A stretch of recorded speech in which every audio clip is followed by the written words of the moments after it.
Geocoding, routing, isochrones, everyone is talking about the cloud. But is it really your cloud? Or is it more like McDonald's? We call it a restaurant, but in reality, it's a highly standardized system. What we often call the cloud isn't really your own operation. You're using the servers, the rules, and the data of providers like Google, Hair, or Bing.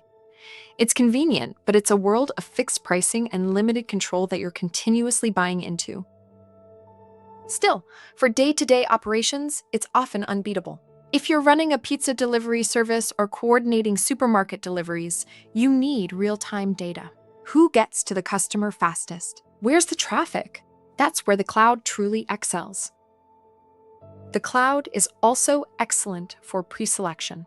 If you're receiving 50 potential site offers a week, automated cloud reports help you separate the signal from the noise, quickly, efficiently, and without any in-house IT infrastructure.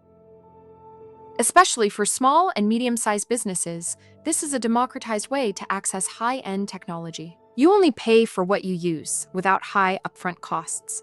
It's the perfect tool for daily operations. But here's the question. Is that operational strength enough for strategic planning, or does it come at the cost of long-term control? We'll explore that in the next part when we take a closer look at strategic control. So make sure to stay with the series.